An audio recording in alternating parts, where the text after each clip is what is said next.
ayo kita kembali pulang, menyapa kembali pemilik hidup kita yang memiliki saham atas hidup kita, supaya nanti pelan-pelan kita ilmunya kita pelajari, supaya Anda mantep hidupnya, gembira hidupnya, jangan tidak nikmat, dan jangan jadi pengikut saya. Ini penting banget Mas, jangan jadi pengikut saya, goblok kamu, aku kok dieloi gendeng dewe kan kok. Pahamilah dirimu masing-masing, boleh mendengar bahan dari saya, dari Pak Umbu, dari siapapun, dari ulama-ulama, dari matematik, boleh kamu belajar, tetapi Anda harus berdaulat mengambil keputusan sendiri-sendiri, karena engkau nanti bertanggung jawab kepada Tuhan juga sendiri-sendiri. Jelas ya Mas ya? Dan jangan ngeklaim orang masuk surga atau neraka kayak pernah ke sana aja. Ya Janun, jadi saya nggak ngucapin salam, semuanya sudah salam, nanti kalau wong sewu bingung jawab kesel ambil Janun. Jadi ya salam. Tadi waktu di pembukaan Kak, saya coba dengan bapak di belakang saya itu, ya tanya ya protes ya, dengan panggilan pulang kembali. Kita selama ini jauh pergi jauh Cak, kadang sampai lali pulang tuh, lupa pulang. Dalam konteks kita pulang kembali kepada yang punya hak atas badan kita, saya mikir-mikir kating orang ngajarin Tuhan kok gak pantas Cak. Memang kita dulu dikasih tahu lek selungu ado mulai nggo bekal, karena saking wenek ado ya Cak, bekale ku entek, akhirnya dipanggil kita pulang, protes yang Gusti Allah Cak, weh sanggup entek lah, aku mulai sanggup apa dijawab, wis akei bekalku entek kesenengan. Nah dalam konteks inilah tadi saya tanyakan, lah apa tak sanggup Cak, wong kate ngenyang oleh enggak 5 menit aku tak golek bekal, las muni kok mulio wis mati Cak, itu aja. Bahasa Indonesia Mas baiknya. Oh iya ya, jadi gini ya lupa ya, karena tadi baca ngomong Jawa, jadi gini Cak Nun, ya pertanyaan ya mau protes juga, tapi protes saya itu juga kadang ya kurang ajar Cak. Gini, namanya kita dipanggil pulang jelas dari pergi jauh, Gusti Sarano kalau pulang ya, kita bawa bekal. Saya sudah paham gitu. tapi maksud saya seterusnya bahasa Indonesia gitu. Ya, gitu. Yang pertanyaan saya sudah tangkap maksudnya. Oke. Ya. Ya. Jadinya gini, kalau saya harus pulang harus punya bekal, sedangkan saya sadar dikasih bekal lupa lalai karena kesenangan sampai habis bekal itu, saya protes Cak ke Tuhan. Aku kayak 5 menit, kasih saya 5 menit biar aku punya bekal. Gak oleh surga gak apa-apa, yang penting saya ngambu atau mencium surga nih, itu aja Cak. Oke, pelan-pelan ya Mas ya, kita tidak usah laba banyak-banyak, enggak apa-apa, pokoknya laba ilmu, laba pengetahuan, laba ketenangan sedikit aja sudah alhamdulillah gitu ya Mas ya. Pertama gini, enggak ada pulang itu tidak berarti balik kanan ya, tolong ini teknis saja ya, kan enggak pergi terus balik, kan enggak, kan pergi untuk sampai kembali, berarti garisnya tidak lurus Mas, betul enggak Mas? Garisnya berarti apa? Lingkaran. Jadi innalillahi wa inna ilaihi muter. Kalau pulang kan balik kanan, kita enggak pernah balik kanan. Satu ya, jadi hidup ini lingkaran, apa saja lingkaran. Makanya revolusi roda membangun peradaban luar biasa, karena semua duit kudu kok puter, gak ono kok duit kudu kok bandemno, gak ono duit kudu kok puter, semua bersifat lingkaran. Nanti kita, makanya kalau Anda berpikir jangan hanya lurus tapi juga lihat kiri kanan, kadang-kadang lihat sekeliling. Jadi ada, kalau dalam maknya ada sudut pandang, sisi pandang, jarak pandang, lingkar pandang, gitu, skala pandang, bulatan pandang, dan seterusnya. Kayak orang tawaf kalau di haji atau umroh itu. Oke. Nomor 2 Mas, maksudnya pulang itu gini Mas, ini saya disuguhi kopi, saya merasakan kopi, ini letak kopinya itu pada kopinya atau pada lidah saya yang bisa merasakan ini adalah kopi?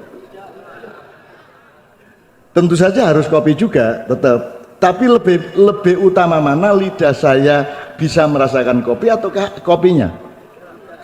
Lidah. Jadi sekarang yang harus diperbaiki adalah lidah rohani kita, lidah pikiran kita, lidah mental kita, lidah jiwa kita, supaya kita tidak bertengkar sama orang lain gara-gara kita yang nggak bisa merasakan. Jelas ya Mas ya? Oke. Jadi sekarang kopi ini seandainya namanya bukan kopi, tetap rasanya sama enggak? Sudah sekarang kita sepakati mulai malam hari ini duduk kopi tapi apa wis? Apa? Terserah. Apa? Dia sepakati satu kata Mas. Apa Mas? Kecap ya wis, kecap wis. Andaikan ini kita sepakati dengan undang-undang dari MPR tadi, bahwa ini mulai hari ini kita sebut kecap, rasanya beda enggak? Beda enggak? Sama. Jadi jangan menyangka ini kopi. Kopi itu kan sebutan saja. Kita harus pulang kembali kepada hakikat ini yang enggak ada namanya. Kamu sebut kopi tetap saja seperti itu rasanya, betul enggak? Jadi kalau dalam ilmu namanya ada identitas, ada personalitas. Namamu siapa, Dek? Ya? Iwan. Seandainya disebut Bejo, tetap kamu toh. Jadi Iwan tidak mempengaruhi apa-apa toh. Nah, Iwan itu identitasmu, tapi personalitasmu adalah dirimu. Sekarang ini Anda Gerindra, Anda PDIP, Anda cebong, Anda kampret. Itu identitas, betul enggak? Kalau itu dibuang, Anda tetap Anda enggak? Nah, saya ingin baliklah kepada kesejatian Anda. Sebab kampret, cebong itu semua cuman lambang-lambang sementara. Ingatlah bahwa kamu adalah person-person ciptaan Tuhan yang sebenarnya mau tidak mau harus bersaudara satu sama lain, ya toh? Jadi identitas, terus personalitas. Dirimu itu yang identitasnya apa personalitasnya? Kalau Anda ASN, aparat sipil negara, ketika Anda pensiun, Anda masih ASN enggak? Tapi masih dirimu enggak? Maka dirimu yang benar yang mana? Ya dirimu, bukan ASN-nya. Maka sekarang orang jangan terlalu mengandalkan identitasnya. Oke, saya kembalikan, saya sambung lagi ke ini Mas, hak Bapak Ibu kepada anak tadi. Kalau Anda orang Hindu, Anda harus bertanggung jawab ke saya enggak? Kalau Anda orang Islam, Islammu itu terkait sama saya enggak? Saya tanya, kamu syahadat ya? Anda syahadat. Syahadatmu itu ada urusan sama saya enggak? Syahadat Anda ada urusan sesama Anda enggak? Urusannya sama siapa? Kalau Anda Muslim bersyahadat, urusannya sama siapa? Kalau Anda Hindu bersumpah sebagai Hindu, urusannya sama siapa? Sama Tuhannya, kan begitu? Sama tetangganya ada urusan enggak? Lah kenapa bertengkar? Kalau Anda milih Jokowi, ada urusan enggak sama tetanggamu?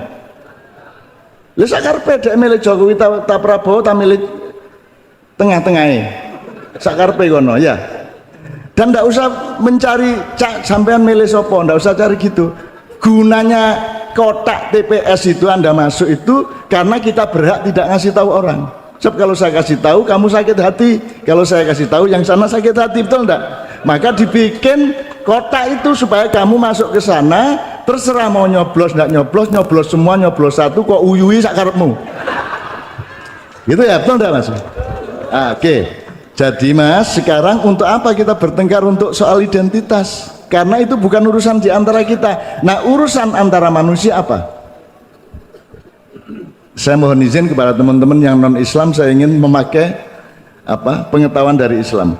Nabi Muhammad itu disuruh apa oleh Tuhan? Apa Mas? Apakah Nabi Muhammad disuruh mengislamkan orang? Lah kok kamu sibuk? Kok sibuk banget kamu? Seperti Zakir Naik kamu, jelek-jelekin yang lain. Urip kok naik bendina kene niku. Kalau kamu bener, ndak usah bener-benerin dirimu dan memamerkan kebenaranmu, betul ndak? Kalau bahasa Jawa sederhana, nek kon ganteng, ndak nek kon bagus, rasa gembagus. Nek kon ayu, ojo adek kemayu. Nah ini orang Islam ini banyak yang kemayu-kemayu. Wes ta, ro nek bener meneng ta ojo rame-rame, ayu ya ayu ngene lho. Ayu dipamer-pamer, dadi akhirnya kemayu, dadine orang seneng wong. Akhirnya ditembak kamu nanti lama-lama karena kamu terlalu memamer-mamerkan kebenaranmu, padahal orang lain punya kebenarannya sendiri. Nah kebenaran orang lain itu urusanmu apa bukan? Kan urusannya sama Tuhan. Emang kamu apanya Tuhan? Ponaan, besan. Lah kenapa kita bertengkar? Biarkan kita doakan semua orang mudah-mudahan diterima oleh Allah, gitu toh Mas, betul enggak Mas? Kan cuma begitu kita. Nah singkat kata, kalau kata Muhammad, urusan antara manusia cuma 3. Kalau sama Tuhan urusannya, kamu mau kafir, mau musyrik, mau Hindu, mau Buddha, mau Muslim, itu urusanmu sama Tuhan, tidak urusan sama manusia. Kalau sama manusia cuma 3 urusannya. Kamu mencuri apa tidak, kamu menghina orang apa tidak, urusan harga diri. Nomor 3, kamu membunuh apa tidak. Sekarang sebut kerusakan dunia, coba. Apa rusaknya dunia misalnya? Apa Mas? Keserakahan. Keserakahan itu mencuri, berarti soal pertama, ya. Terus bully, ujaran kebencian, ngelek-elek, medsos, segala macam, itu urusan berapa? 2. Perang, teror, pembunuhan. Urusan ketiga. Seluruh masalah di dunia itu cuma 3 itu toh. Mencuri, menghina, membunuh. Asal di antara kita tidak melakukan 3 itu, kita berdamai, udah, tidak ada masalah, gitu loh. Cuman itu tok Mas. Dan Rasulullah sudah Anda ketahui tadi, innama bu'itsu liutamima marikimal akhlak. Urusannya itu ikut mendorong supaya manusia menjadi lebih baik, cuman itu tok. Bukan urusan kamu masuk Islam atau tidak. Meskipun diam-diam kamu menginginkannya, tidak apa-apa, tapi jangan nafsu. Tenang aja, tenang aja. Kamu itu kalau terlalu nafsu tidak dapat cewek loh nanti, nggak dapat istri loh. Kamu serodak karo serap gitu loh. Saya dapat Novia karena saya tidak pernah merayu. Saya tidak pakai proses langsung tak lamar ngunai gitu, kaplok raiku plok gitu ya. Padahal itu strategi saya. Begitu dia meludahi saya atau menempelkan kulitnya ke kulit saya, maka Allah mempersatukan kami. Dulu gelo, saiki terlanjur gitu.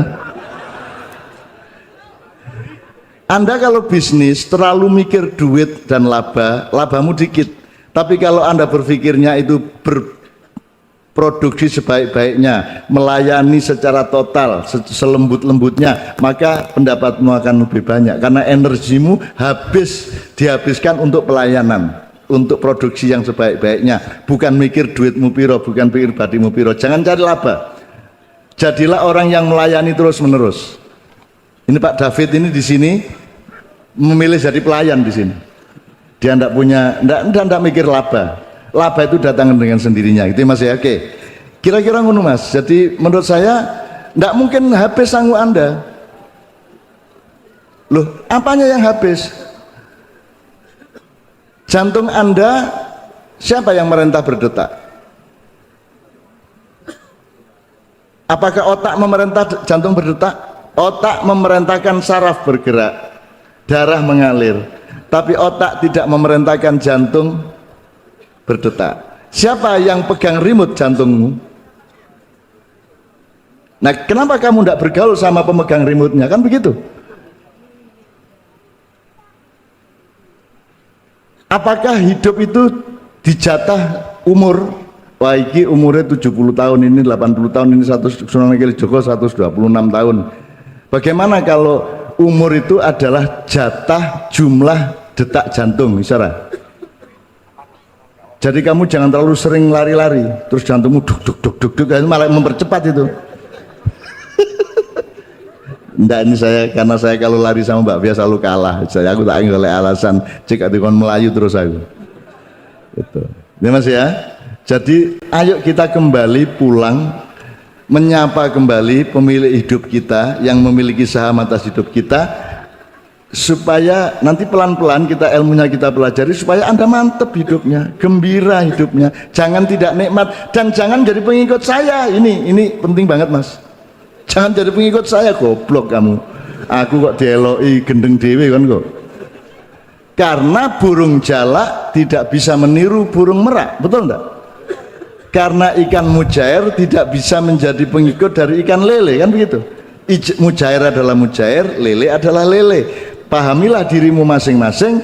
Boleh mendengar bahan dari saya, dari Pak Umbu, dari siapapun, dari ulama-ulama, dari matematik, boleh kamu belajar, tapi Anda harus berdaulat mengambil keputusan sendiri-sendiri, karena engkau nanti bertanggung jawab kepada Tuhan juga sendiri-sendiri. Jelas ya Mas ya? Dan jangan ngeklaim orang masuk surga atau neraka kayak pernah ke sana aja. Tuhan mengatakan, kamu itu masuk surga tidak karena kamu rajin ibadah dan berbuat baik. Kamu masuk surga itu karena saya merahmati kamu. Jadi bisa enggak kamu hidupnya rusak tapi sama Allah dimasukkan surga? Bisa ya, sakarep-karepe Gusti Allah enggak gelem dadi Gusti Allah kono kan. Betul enggak Mas? Saya tidak mengatakan, "Loh kok Tuhan tidak adil?" Tenang aja, kan enggak usah ngomong Tuhan. Udah pokoknya sama Tuhan ngikut aja. Bisa enggak? Makanya Anda kalau terlalu nafsu sama surga nanti gelo sendiri loh. Anda sekarang pasti sudah punya identifikasi, sekarang sudah punya daftar ikos neraka, gitu ya, ikos warga. Ternyata orang yang Anda benci dan Anda pikir pasti masuk neraka, ternyata tetanggamu di surga, modar gue. Emang enak di surga. Sekarang Anda tahu Nabi Nuh istrinya kafir apa enggak? Kafir, anaknya satu orang kafir. Kamu mau jadi Nabi Nuh, masuk surga ngelihat anaknya di neraka dan istrinya di neraka? Gimana rasanya? Makanya jangan terlalu nafsu pada surga, cinta sama Allah aja, supaya kamu tidak merasakan kesengsaraan itu nanti. So kalau pakai konsep kita di dunia, surga itu nanti medeni Mas. Apalagi sekarang nggak jilbaban masuk neraka, coba. Wah medeni, mbahku gak jilbaban, ibumu jilbaban, kudungan tuh Mas. Ibune Gus Dur jilbaban tak gak? Enggak. Istrinya Ki Haji Ahmad Dahlan jilbaban enggak? Bayangin kalau tidak jilbaban masuk neraka, nanti kamu ketemu sama mbah-mbahmu semua di neraka, terus kamu di surga enak gitu, enggak bisa kamu. Akhirnya kamu enggak, saya tak berempati kepada mbah saya tak masuk neraka sekalian, kan gitu akhirnya. Makanya jangan meneraka-nerakakan.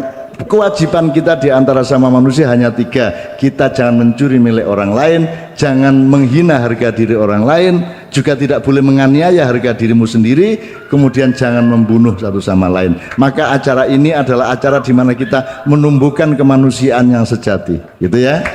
Jadi teman-teman sekalian, tadi di awal kan saya mengatakan kita ini tidak bikin seperti yang sudah ada. Jadi Ma'iyah ini tidak ada anggotanya, bukan organisasi, tidak ada kiainya. Saya bukan panutan Anda, saya sama Anda belajar bersama-sama, terus masing-masing mengambil keputusan sendiri-sendiri, karena nanti tanggung jawab sama Allah juga sendiri-sendiri. Jadi jangan mengukur Ma'iyah seperti gerakan sosial, gerakan kebudayaan, mobilisasi untuk revolusi, atau grup Torikot, atau NU, atau Muhammadiyah, tidak semua. Kita mensupport semua yang sudah ada, tapi kita, ini saya dari Mas Umbu semua, jadi ini ya kalau pakai bahasa saya sama Mas Umbu dan saya, ini namanya puisi kehidupan, karena saya belajar sama beliau itu puisi. Puisi itu ada, nyun sewu ya Mas ya, ada 3 dalam hidup, ada bener, ada baik, ada indah. Puisi itu bener, baik, apa indah? Indah. Indah ini ada fakultasnya enggak? Ada pelajarannya enggak di TPI? di TPG. Sekarang saya tanya, kalau Anda sholat takbiratul ihram bacaannya gerakannya benar, itu benar, berarti benar dan baik. Indahnya yang mana? Sholat itu indah apa tidak? Kalau Anda khusyuk itu benar apa baik apa indah? Indah. Khusyuk itu keindahan, dan puncak keindahan namanya puisi. Nah sekarang saya tanya, yang membuat sholat itu adalah sholat itu benernya apa baiknya apa indahnya? Indahnya. Jadi ini pelajaran dan pengalaman bersama-sama, kita belajar untuk merasakan keindahan terus menerus, dan jangan perjudice terhadap oh ini kok musik begini, ini tidak usah mikir itu. Pokoknya temukan keindahan dalam pertemuan kita ini terus menerus, maka hidupmu akan indah, akan gembira, akan nikmat. Gitu ya. Oke. Jadi Anda harus punya presisi berpikir, jangan semua tuding-tuding salah-salah. Ini ada dupa, ini mengundang setan. Loh, yang ngomong ngundang setan tuh penuduhnya apa ini ngundang setan? Oh ini cuman aroma kok cek enak kok. Itu menambah nuansa di dalam hati dia, menambah energi dia kok. Kalau ada anjing di rumahmu malaikat tidak mau masuk, betul enggak? Jari ini ono hadis, aku gak percaya itu hadis. Sebab itu kan strategi untuk ngasih tahu cara berumur panjang. Bisa mikir enggak? Kalau ingin umurmu panjang, peliharalah anjing. Kemana-mana kamu bawa anjing, jika Israel malaikat mau nyabut nyawamu enggak jadian, nanti ada anjing. Jadi Anda harus punya kedaulatan berpikir ya, jangan gampang kapusan siapa-siapa. Kalau ada bilang haram, ya menurut sampean, menurut saya enggak, karena saya punya hujah sendiri, saya punya logika sendiri, saya punya argumentasi sendiri, kan gitu. Menurut kitab siapa? Lah yang bikin kitab menurut kitab siapa? Saya pakai Quran, saya pakai perilaku Rasulullah, kan gitu kalau orang Islam. Kitab itu sama dengan pendapatmu juga, meskipun mungkin kualitasnya berbeda, tapi sama, haknya sama. Abu Bakar, Umar, semua sampai Anda, haknya sama. Yang tidak sama haknya cuma Rasulullah, karena dia dicintai oleh Allah untuk memberimu syafaat. Gitu loh. Jelas ya Mas ya? Oke. Sekarang Mas ini Mas Tebo, coba sekarang kita ambil dua orang konnya ini kalau mesti geblak. Tolong Mas Tebo, jadi tolong ceritakan proses kreatifnya. Sampean bisa, ini tadi berapa menit Mas? Itu Tuhan kagum juga, wah lumayan nih bocah ini kan itu. Muter-muter kayak gitu kudune kan meliur Mas. Ya toh Mas? Jadi kamu jangan marah dulu, coba kamu lakukan coba kalau bisa, ayo mau gak wis ngeblak kon ya.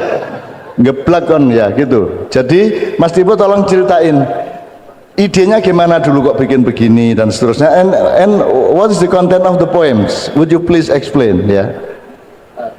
Oke. Mas Tibo, kemudian Mbak Sinten, Mbak siapa? Your name? Julie. Ketut Julie ya, Julie. Not Julai ya, Julie ya. Oke. Julai Jalai Surabaya. Oke, Mas Tibo, silakan ya. Selamat malam semuanya. Semoga yang datang ke sini berbahagia. Loka samasta sukino bawantum. Semoga apa yang kita pikirkan, action kita membawa kedamaian, membawa cinta kasih untuk seluruh umat manusia. Nama saya Tebo. Kebetulan tidak bisa memilih lahir di Jawa. Agama saya Hindu. Tapi ini ada proses menarik. Saya tidak dekat dengan komunitas atau komunitas spiritual Sufism. Semenjak saya hidup di Eropa, saya ketemu sama orang Turki. Saya belajar di sana tentang tarikat. Jadi saya menemukan bahwa dalam prosesi whirling dervish ini, itu adalah ruang kejujuran buat saya, di mana saya ketika menarikannya, saya menyebutkan nama Tuhan. Orang menyebutnya Yesus, Buddha, Siwa, Allah, itu hanya sebuah nama, tapi sebenarnya esensinya adalah sama, Sang Pencipta. Whirling dervish adalah sebuah meditasi dalam bergerak. Itu akhirnya yang membuat saya terinspirasi untuk terus menggali. Walaupun saya tidak berbackground atau tidak memiliki komunitas sufi atau spiritual Islam, tapi dengan proses sekarang teknologi yang sangat gampang diakses, kita bisa belajar. Nah, menarik sekali ini di forum ini, karena saya sempat kita boleh ngomong apa saja kan di sini? Iya, menarik berarti. Kita boleh ngomong apa saja, yang penting kita tidak senggol-senggolan dan terus berkasih. Ada sebuah video dari sebuah tokoh di Timur Tengah sana bilang, kalau kau nggak Islam, ketika kalian menekuni atau menghayati sebuah Sufisme, itu katanya kita tidak akan connected secara antara Tuhan dan manusia. Nah, ini saya masih menjadi pertanyaan saya, karena secara identitas saya memiliki praktis yang berbeda dan filosofi hidup yang berbeda, tapi saya menemukan dan approve secara fisik dan non fisik bahwa disebut tari sufi, namanya dervish, itu adalah ruang yang paling jujur buat saya. Kalau saya nggak jujur, saya akan tumbang pasti. Itu menarik sekali. Jadi teman-teman kalau pengen latihan kejujuran, muter-muter aja terus. Ya, terima kasih. Bentar, saya respon beberapa dari Mas Dibo ya. Ulama dari Timur Tengah itu mengatakan kalau Anda tidak beridentitas Islam, maka you wouldn't connected between you and God, gitu ya. Gitu. Dia apanya Tuhan dia? Karena dia orang Timur Tengah, mungkin titisannya enggak. Sekarang saya tanya sama Anda, ada nggak yang bisa ngasih tahu saya Anda dapat wahyu apa dari Tuhan? Kamu nggak pernah dapat wahyu? Pernah nggak? Nah ini Tuhan itu kasih wahyu sama Anda semua. Kata-katanya jelas, wahai manusia, wahai manusia, aku menciptakanmu dengan potensi laki-laki dan potensi perempuan untuk berkenalan dan bersilaturahmi satu sama lain. Kamu manusia bukan? Berarti kamu tuh yang dikasih wahyu. Nah, sekarang pertanyaannya gini supaya ada presisi. Yang dapat wahyu itu Nabi Muhammad. Apakah kita semua umat manusia melalui Muhammad? Yang mana? Apakah Allah ngasih wahyu ke Muhammad, ataukah Allah ngasih wahyu kepada semua manusia melalui Nabi Muhammad? Yang kedua. Jadi kalau saya tanya apa wahyu dari Allah untuk kamu, kamu tinggal sebut wahai manusia, tapi lali terus secak ini tinggal gitu saya, gitu ya.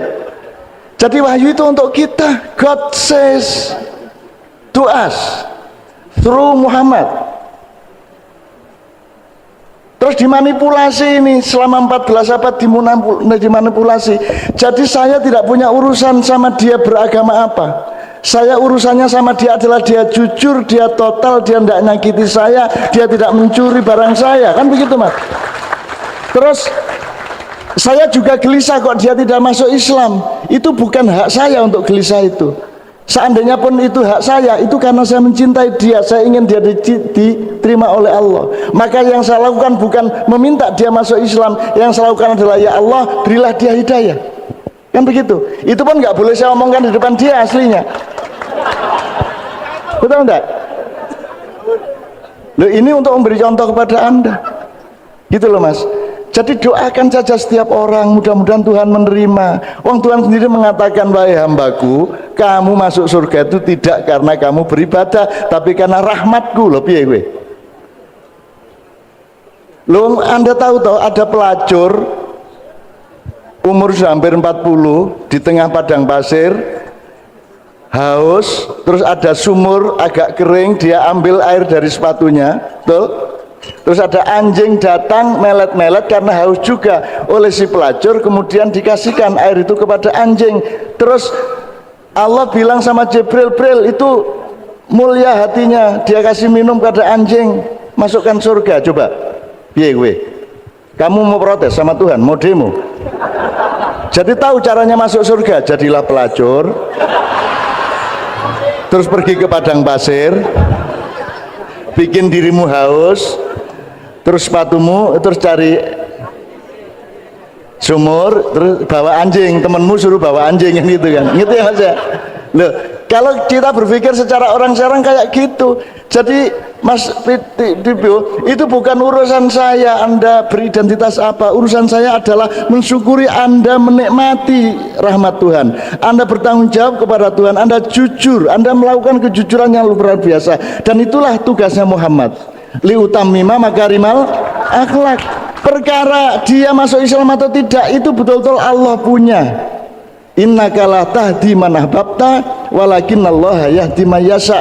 Wahai kalian, kata Allah, kamu tidak akan bisa memberi petunjuk kepada Tibo dan siapapun yang kamu cintai. Saya, kata Tuhan, yang bisa memberi petunjuk kepada siapa saja yang saya maui.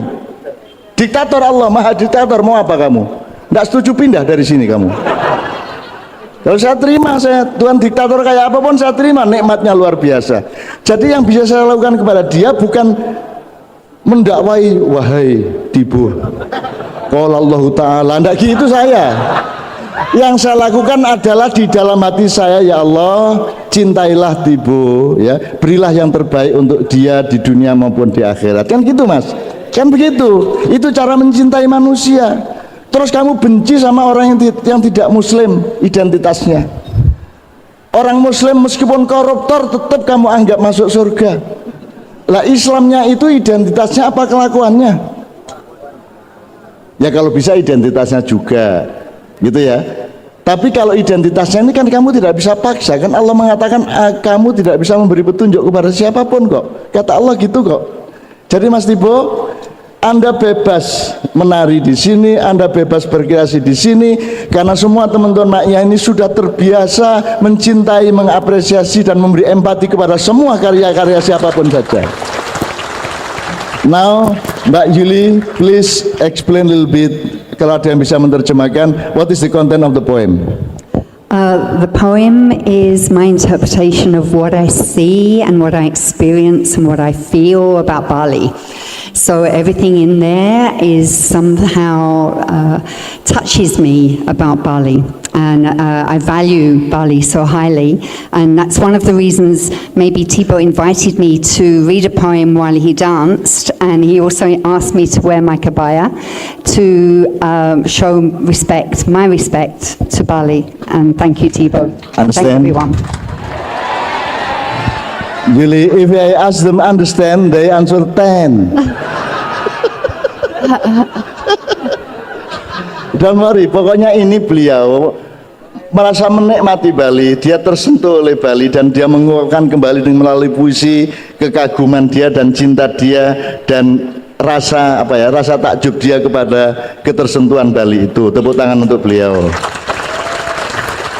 So every month you can read another poem here, ya. Kita akan terima, kan saya tidak akan di sini, nggak ada yang nanya agamamu apa, nggak ada. Bapak-bapak lah agamane apa, sing penting dhek dadi wong apik. Perkara mlebu swarga kok swarga tekmu ta swarga kon melok-melok iki. Wong kon duduk takmir swarga kok repot ngono. Jangan marah ya. Saya orang Jawa Timur, ketemu arek Jawa Timur ya mesti cangkemku ngono iku rek, ya temen ya. Itu ya. Dan ini kan kemesraan Mas, masa orang Jawa Timur ngomongnya halus, piye le kabarmu, gak cocok, jancuk kon jiore kan gitu ya, kan gitu ya. Nah, sejumlah pemimpin kita tidak paham beda antara intimate language, aesthetic language, cultural language, law language, political language. Jadi ada kata yang diucapkannya berbeda kalau konteksnya berbeda. Ya Mas, betul nggak? Jadi jangan menilai katanya, letaknya di mana kata itu. Kalau saya ngomong, ya apa cok kabarmu cok? Kalau audiennya adalah orang Jawa Timur itu keindahan, betul nggak? Tapi kalau audiennya orang Jawa Tengah itu kurang ajar. Jadi kata dancok tidak menentukan, yang menentukan adalah ruang dan waktunya, betul enggak? Gitu, dan kita memahami itu semua. Dan kita seneng Mas, kita bersyukur sama Anda tadi. Saya bersyukur. Ada yang mau dikembangkan lagi Mas Tibo? Cukup ya. Jadi saya pernah sama Mbak Fia nonton tari sufi yang asli di Mesir. Itu ada tari sufi, kalau yang Kalau di sini ya, kalau yang dipertunjukkan ke turis-turis itu kan di hotel, di kapal Nil ya. Tapi kalau yang asli itu tidak boleh bayar. Di asli itu di halaman belakang Masjid Salahuddin Al-Ayyubi di Kairo. Ya, saya sama Mbak Via diajak oleh pemerintah Mesir untuk nonton itu gratis, dan ini tadi hampir 2 jam Mas, gini Mas. Saya itu tidak pernah ingin menjadi apa-apa Mas. Saya sekeluarga sampai anak-anak saya, bapak saya itu tidak punya ambisi belas, gak ono murup-murupe, gak duwe minat apa-apa. Sekarang di dunia ya wis pokoknya tak nikmati, tapi aku gak duwe niat. Jadi saya tuh juga tidak ingin jadi pemusik, ya ndak ingin jadi sufi, ya ndak ingin. Terus pokoknya aku nganut karo Gusti Allah ya apa wis gitu tok. Tapi hari itu, malam itu saya nonton tari sufi dan mendengar musiknya, saya tuh punya keinginan, waduh aku kepingin main musik sufi, aku kepingin nari sufi. Demikian, jadi yang Anda alami itu ada di dalam diriku, betul enggak Mas? Yang Anda tarikan tadi itu that's in my mind, in my soul, betul enggak Mas? Karena setiap manusia satu jiwa, min nafsin wahid. Beliau tadi mengatakan bertapa dalam gerak. Kalau Anda orang Jawa ngerti topong rame. Topong rame itu hatimu itu bertapa terus, gak jelalatan rono rene. Hati itu tenang, mutmainnah ya. Kamu di pasar hatimu tetap tenang, tetap konsentrasi kepada Allah. Kamu di kantor, di kerja sambil nge-grab, hatimu tetap tenang. Hati itu jangan pencilaan. Matane pencilaan ya. Hatimu harus bertapa, dan ini tadi bertapa dalam gerak. Jadi dia badannya bergerak, hatinya bertapa. Hatinya bertapa, dan itu ajarannya Mas Umbu kepada saya yang namanya kehidupan puisi. Dan sekarang alhamdulillah di Bali ada kehidupan puisi. Everything is beautiful dia, kan semuanya indah di sini. Itu ya Mas ya. Ya Allah, saya alhamdulillah rabbil alamin, saya senang sekali pada malam hari ini, dan saya tidak menyangka akan ketemu sebanyak ini teman-teman saya. Dan Anda jangan kecewa sama saya ya. Anda kecewa kalau Anda mengharapkan sesuatu berdasarkan persangkaan Anda kepada saya. Saya itu tidak punya apa-apa, dan jangan ditiru saya. Kalau Anda hidup seperti saya, celaka Anda. Hiduplah sebagaimana diri Anda masing-masing, dengan sejarahmu, dengan bakatmu, dengan kecenderunganmu, dengan kehusukanmu. Kamu tidak bisa meniru saya karena kamu juga tidak ngerti saya. Apa mentang-mentang kamu pengikut Rasulullah terus semua yang dilakukan Rasulullah kamu jalanin? Umur selawe rabi, terus bojone dipateni, gak dipateni, akhirnya bojone mati, terus marung rabi meneh, terus Rasulullah makan cuma pakaiannya cuma 3, 1 dipakai, 1 dicuci, 1 disimpan gitu. Terus Anda menolak untuk berpakaian banyak. Loh, niru ya niru, enggak apa-apa, tapi kan Anda harus berhitung kedaulatanmu masing-masing, asal tidak melanggar yang Allah tidak boleh, kan gitu Mas. Jadi jangan niru. Maka di Islam ada ittiba, ada taklid. Kalau ittiba itu ngikutin tapi dengan pemahaman dan pengejawantahan terhadap hidupmu sendiri-sendiri masing-masing. Kalau taklid itu pokoknya Rasulullah jenggoten kon jenggoten. Rasulullah karena banyak debu terus ini terus koncolonmu kok kayak gini, kan gitu. Nah itu juga enggak apa-apa sih, saya enggak masalah, asal itu karena cinta kepada Rasulullah gitu loh. Tapi jangan ngawur, jadi Anda jangan tiru saya. Di mana-mana ulama kan selalu menjadi panutan. Ayo kayak aku, saya jangan. Kamu jangan niru saya, celaka kamu. Jangan niru saya, pelajari hidupmu masing-masing dan ambil keputusan. Kamu sudah tahu baik buruk, sudah tahu benar salah, sudah tahu indah dan tidak indah. Ambil keputusan masing-masing, jadilah manusia yang berdaulat. Indonesia tidak bangun-bangun sebagaimana seharusnya karena Indonesia tidak berdaulat atas dirinya sendiri. Maka carilah engkau semua generasi yang berdaulat atas keindonesiaanmu. Indonesia adalah juara toleransi sejak zaman dahulu kala ya. Dari dulu tidak ada masalah antara agama di Indonesia. Yang ada masalah di luar negeri. Terus kita diajari disuruh tidak ada masalah. Kita tidak punya masalah kok. Jangankan sama orang Hindu sama orang Islam, sama orang Hindu sama orang Islam, manusia sama jin di sini kompak kok. Sama setan aja kadang-kadang rundingan kok. kan gitu, tidak ada masalah, kita sangat toleran. Tidak ada orang yang hatinya seluas bangsa Indonesia, betul enggak? Di sini kamu tidak punya apa-apa, ada tamu kamu cari-cariin ayam, nggak perlu dicolong karena kita adalah bangsa yang sangat murah hati, bangsa yang sangat jembar gitu ya Mas ya. Oke ya.